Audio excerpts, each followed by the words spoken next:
about the archetypes over the last week or so, about how they've evolved. And today felt like the right time to share them with you. I've been kind of contemplating on the right moment to discuss them a little bit further with you. And last night with that full moon energy, I definitely could not sleep. Let me know how you're feeling with that full moon. We had 2 full moons in May, which is very rare. And it definitely was sparking a lot of just ideas and inspiration and just movement towards wanting to reveal the archetypes to you. And so if you've been following along, you know that the archetypes are something that I refer to as the abundance archetypes. And honestly, when I first came to that name, I didn't necessarily think that that was always going to be the name. That just kind of felt like the best way to focus on them, just to get them out into the world. And I always knew that they were going to evolve, because when I first started to notice them back in, I would say like 2021, it was something that really came to the surface because I was noticing the difference between myself and another friend who's also an entrepreneur, and just the way that we were handling our businesses very differently, the way that we were focused on selling our offers and services, the way that we are focused on connecting with our clients and our audience and our community, and the way that she was just her default state, the way that she was just naturally going about running her business, felt very much like the way a lot of, I would say, coaches, mentors, guides, in a sense, like teach us how to sell online, especially in the online space. And while I feel like it's a very potent and a very strong way to go about running your business, it's not necessarily the strength for all of us. And I noticed it in myself because the way that I just naturally tackle business was very, very different.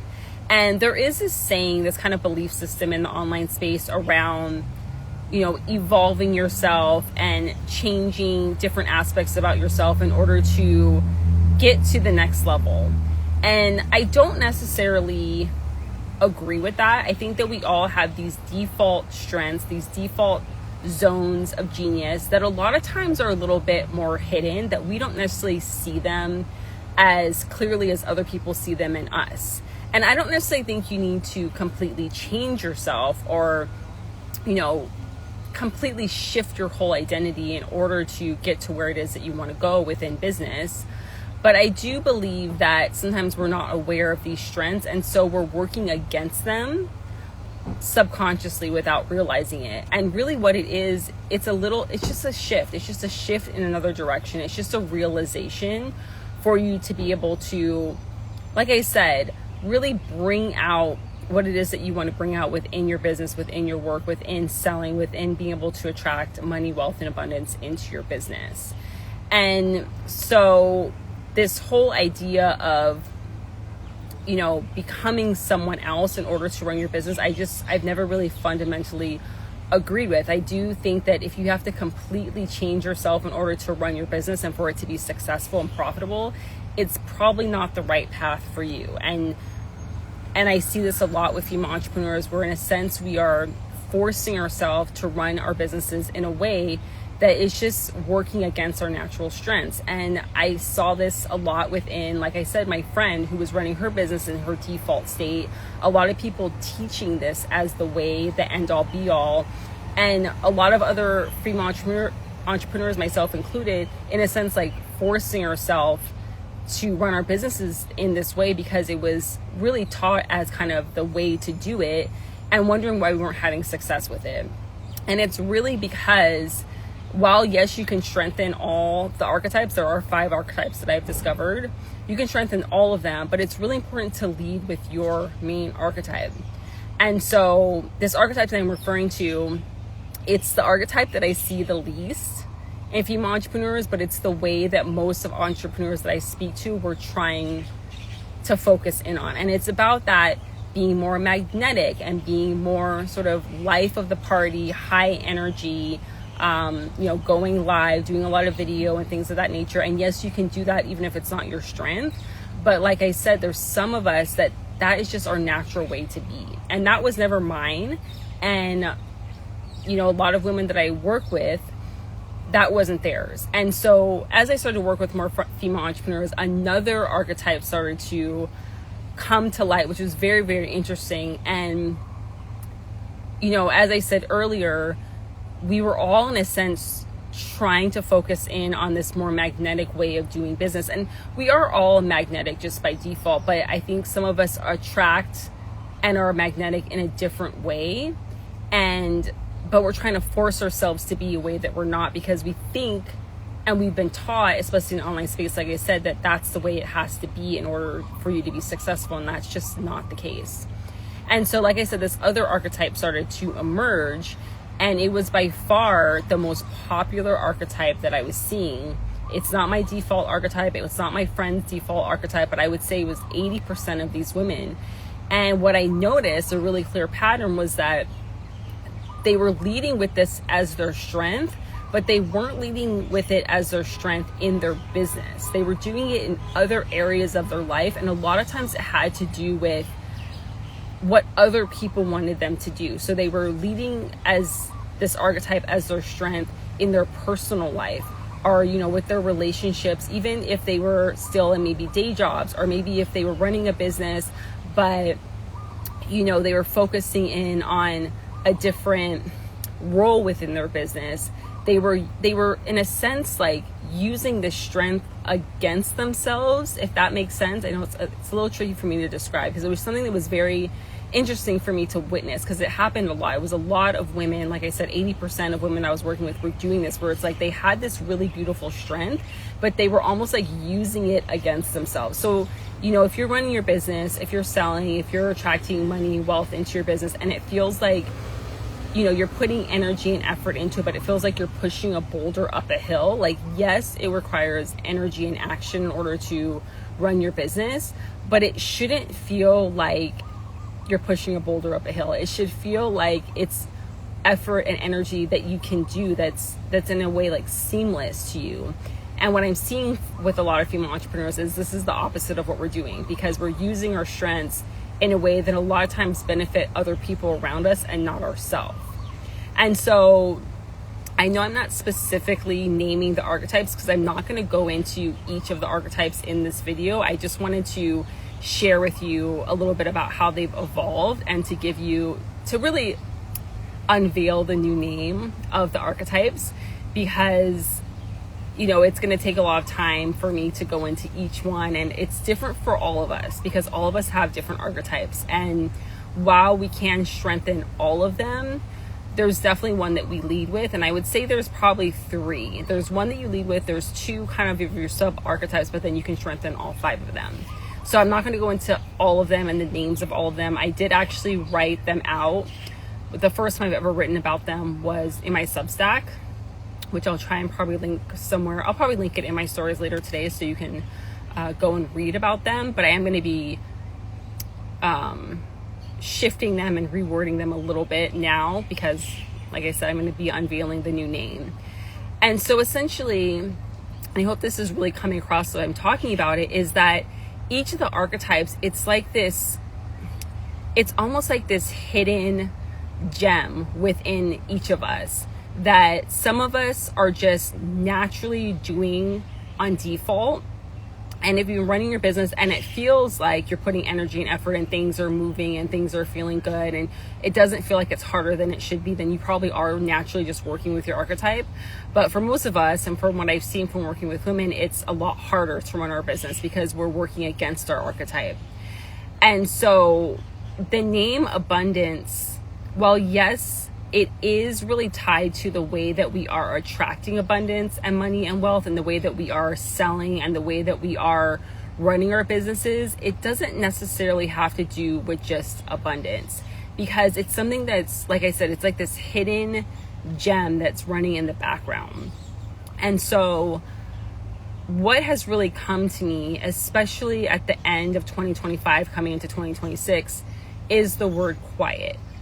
And it was really all around, first it was all around quiet, being still, listening to soul, connecting within, going internal before you reveal externally, which I've talked about a lot. I've talked about that for years as well.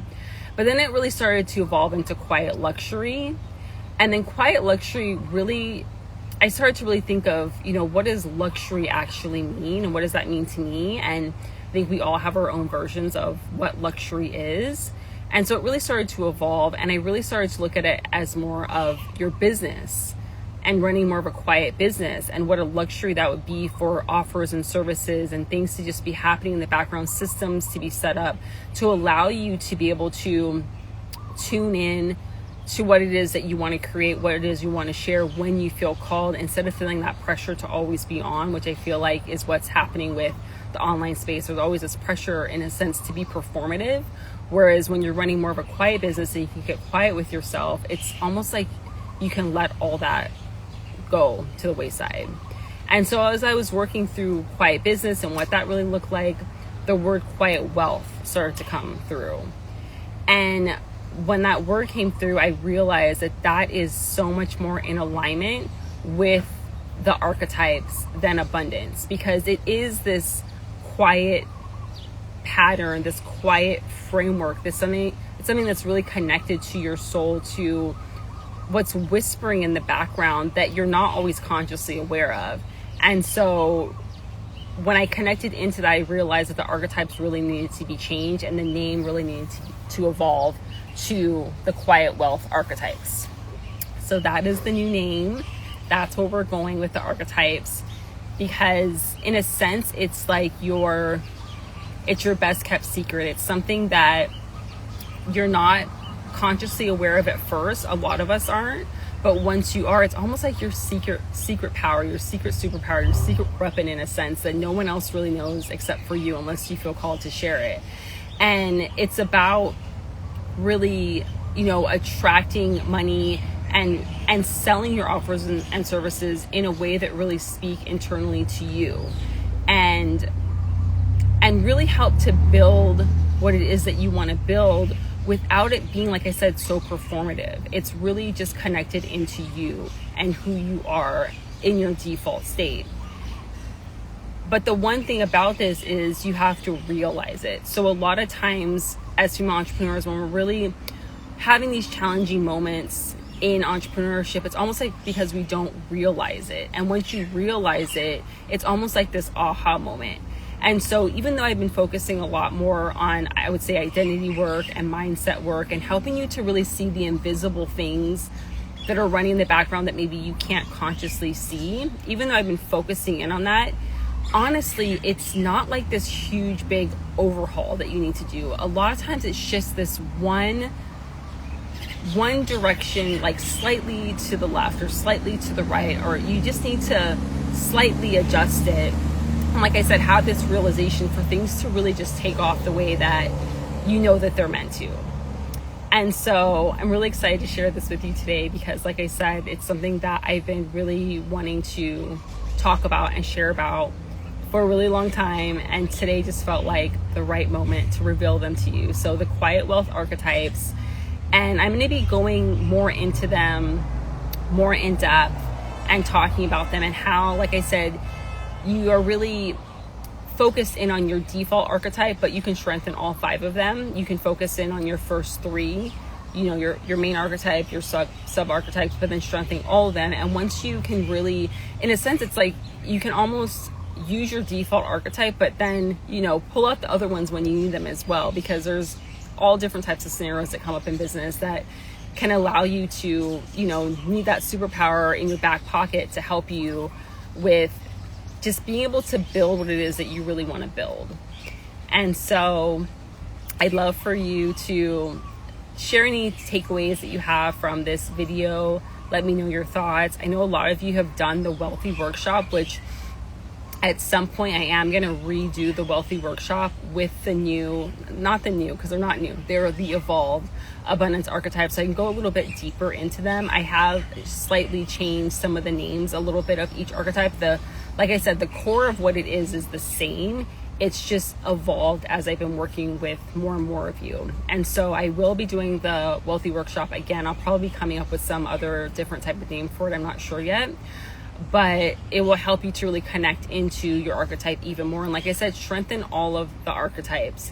And that's why I'm not going to really go into it here about each one of them, because it's going to take a lot of time, and it's better for me to do it in a whole workshop. But I am going to be sharing more and more about it, you know, throughout this whole month. And I do have something really special that I'm going to be opening up invitations for soon, that's going to really help you take the archetypes to the next level. I know I've had an academy in the past, but I am going to be revamping it, evolving it to go with this direction of the quiet wealth archetypes. And so, like I said, let me know your takeaways, comment down below. Let me know the archetype that you connect in with the most. And if you're not on my email list as well, I invite you to get on my email list. That's where I usually share most of my updates before I come on social media and share them here. So I'd love for you to connect in with me there. And I will chat with you really soon. Have a beautiful first day of June.